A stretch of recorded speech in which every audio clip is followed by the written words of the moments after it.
Liquor case ఏదో మద్యం కుంభకోణం ఏదో అంటున్నారు కదా, అసలు ఏంటది, ఏం జరిగిందంటారు?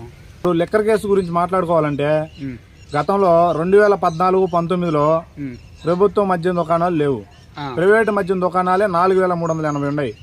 వాటికి తగ్గట్టుగా వాటి పక్కనే పర్మిట్ రూములు కూడా 4380 పర్మిట్ రూములకి వాటితో పాటుగా 43,000 బెల్ట్ షాపులు నడిపారు. మొత్తానికి రాష్ట్రంలో మద్యం ఏరులై పారింది. రాష్ట్ర ఆదాయం ఏం లేదు, ఏం రావట్లేదు అని చెప్పేసి రాష్ట్ర ఖజానాకు వచ్చిన ఆదాయం మాత్రం తక్కువగా చూపించారు. గత 5 ఏళ్లు జగన్మోహన్ రెడ్డి గారి పాలనలో బెల్ట్ షాపులను పూర్తిగా నిషేధించారు.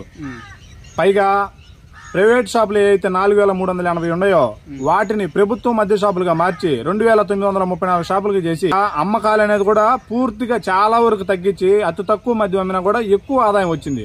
అది కూడా ఎవరికో రాలా, డైరెక్ట్ గా రాష్ట్ర ఖజానాకే ఆదాయం వచ్చింది. జగన్ గారి హయాంలో మద్యం వినియోగం తక్కువ, మద్యం ఆదాయం ఎక్కువ.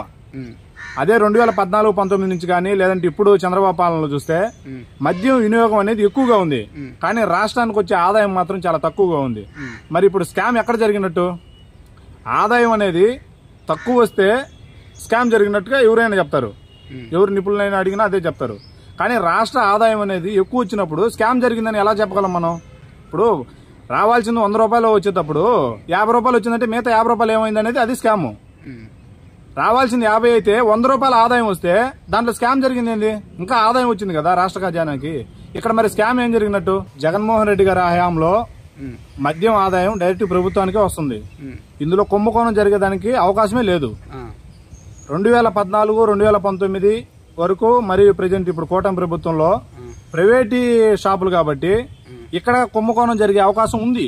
ఇప్పుడు వైసీపీ నాయకుల మీద దురుద్దేశపూర్వకంగా కక్ష సాధింపు చర్యల్లో భాగంగా లెక్కర్ కేసులంటూ అక్రమ కేసులు పెడుతున్నారు. గతంలో చంద్రబాబు గారి మీద కూడా లెక్కర్ కేసు నమోదైంది. మరి ఇప్పుడు ఆ కేసు ఏమైంది? చంద్రబాబుకి లెక్కర్ కేసు అనే బురద ఉంది కాబట్టి ఇప్పుడు కక్ష సాధింపు చర్యల్లో భాగంగా ఇప్పుడు ఆ బురద వైసీపీ నాయకులకు అంటించాలని ప్రయత్నం చేస్తున్నారు.